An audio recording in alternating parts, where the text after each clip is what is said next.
میری خوشی کی تو انتہا نہ رہی۔ میرے کہنے پر ماموں نے اسے تصویروں والی آسان کتابیں لا دی۔ وہ دلچسپی سے انہیں دیکھتا، میں اسے تھوڑا بہت پڑھانے لگی۔ 1 سال میں وہ اخبار پڑھنے لگا۔ ماموں بہت خوش تھے، مجھے اپنے گھر کے لیے باعث رحمت سمجھتے تھے۔ ایک دن میں کپڑے استری کر رہی تھی، انور بولا، حمیرہ تم میرا اتنا خیال رکھتی ہو، وعدہ کرو کبھی مجھے چھوڑ کر نہیں جاؤ گی۔ اس سوال کا میرے پاس کوئی جواب نہ تھا۔ مجھے خود نہیں معلوم تھا کہ کب تک یہاں رہنا ہے۔ ایک لڑکی کی شادی ہو کر گھر سے جانا ہی ہوتا ہے۔ یہ تو ماموں جان ہی جانتے تھے کہ انہوں نے میرے لیے کیا سوچ رکھا ہے۔ انہی دنوں میرے لیے ایک بہت اچھا رشتہ آیا۔ پڑوسن نے جب میرے صبر اور اصرار کو دیکھا تو اپنے بیٹے کے لیے میرا رشتہ مانگ لیا۔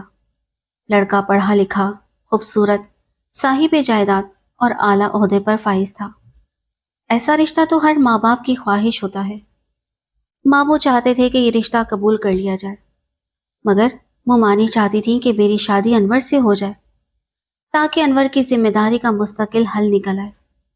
وہ سمجھتی تھیں اگر میں چلی گئی تو انور کی خدمت انہیں کرنی پڑے گی، جو انہیں کسی صورت قبول نہ تھا۔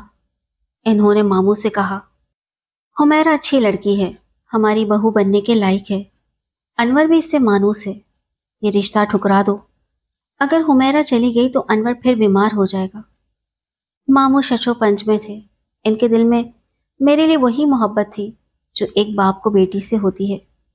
وہ سمجھتے تھے کہ اپنے بیٹے کی خاطر بھانجے کی زندگی قربان کرنا خود غرضی ہوگی۔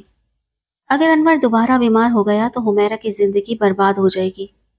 اتفاق سے میں نے ان کی باتیں سن لی۔ مجھے ماموں پر بے حد پیار آیا۔ میں نے دل میں فیصلہ کر لیا کہ اگر قربانی دینی پڑی تو دوں گی۔ کم از کم ماموں نے مجھے اپنی بیٹی سمجھا تو ہے۔ ادھر ممانی کھلم کھلا کہنے لگی کہ حمیرہ کی شادی انور سے ہونی چاہیے کیونکہ وہ اس سے مانوس ہے۔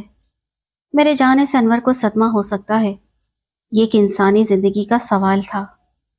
ممکن تھا کہ میرے بغیر انور واقعی پھر پاگل پن میں مبتلا ہو جاتا۔ میں اسے دکھ دینا نہیں چاہتی تھی، اب سبھی ششو پنج میں مبتلا تھے۔ بالآخر ماموں نے فیصلہ کیا کہ مجھ سے رائے لی جائے۔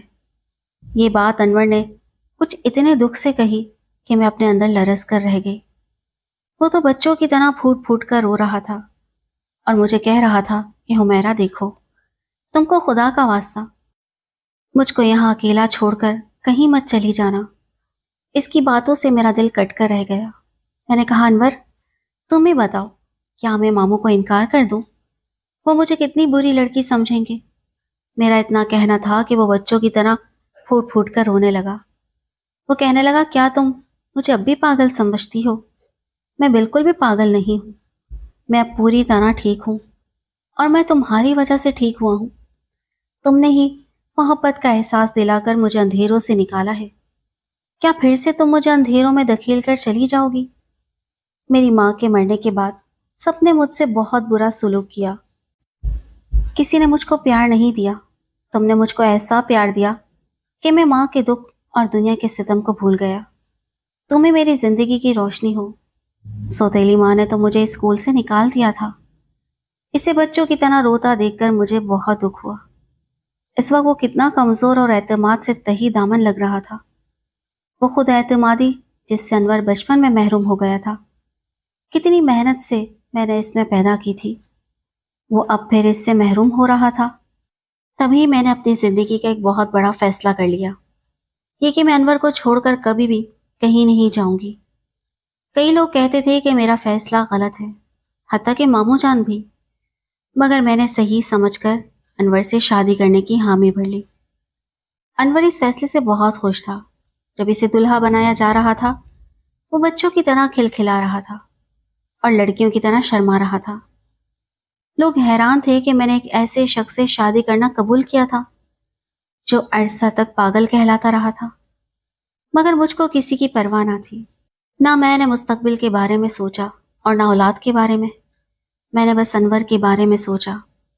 یہی سوچا کہ وہ خوش رہے اور جتنا نارمل ہو گیا ہے ویسا ہی رہے۔ میں جانتی تھی کہ وہ پیدائشی پاگل نہیں تھا، اس کو حالات نے پاگل بنا دیا تھا، کیونکہ وہ بہت زیادہ حساس تھا۔ اس کو گھر والوں نے ہر قدم پر نظر انداز کیا تو وہ تنہائی کا شکار ہو گیا.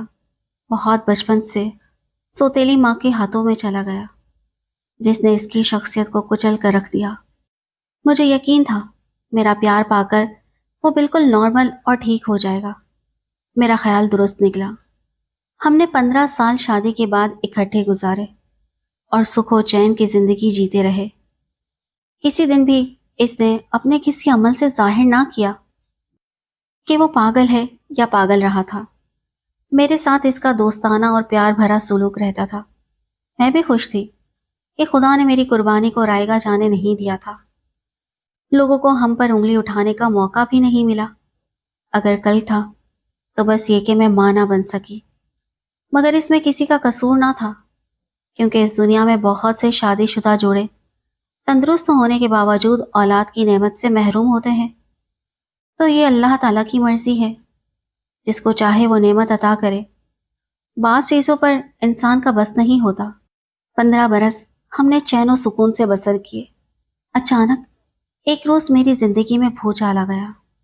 سوچ بھی نہ سکتی تھی کہ مدت بعد میرے خالہ زاد شہزاد کا ہمارے گھر میں گھڑی بھر کو آ جانا میری ازواجی زندگی میں طوفان برپا کر دے گا. شہزاد میرے لیے سگے بھائیوں جیسا تھا. وہ مدت بعد بیرون ملک سے ماموں ممانی سے ملنے چلا آیا. وہ بہت خوش مزاج تھا. اس کی عادت ہنسنے ہنسانے کی تھی. باتوں باتوں میں نہ جانے کیا کہہ گیا کہ مجھے بے اختیار ہنسی آ گئی. بس میرا ہنس دینا ہی غضب ہو گیا. کوئی سوچ بھی نہ سکتا تھا کہ ایسا ہو جائے گا. مدت بعد انور کو پھر سے پاگل پن کا دورہ پڑ گیا. اس نے توڑ پھوڑ شروع کر دی. چیزوں کو اٹھا کر ہر کسی کو مارنا شروع کر دیا. چلانے اور دھاڑنے لگا. حتیٰ کہ ماموں ممانی نے بڑی مشکل سے اس کو قابو کر کے کمرے میں بند کر دیا. مجھے تو گمان بھی نہ تھا کہ 15 برس پرسکون رہنے کے بعد اچانک ایک روز اس کا پرانا مرض اس طرح عود کر آئے گا کہ قابو کرنا مشکل ہو جائے گا.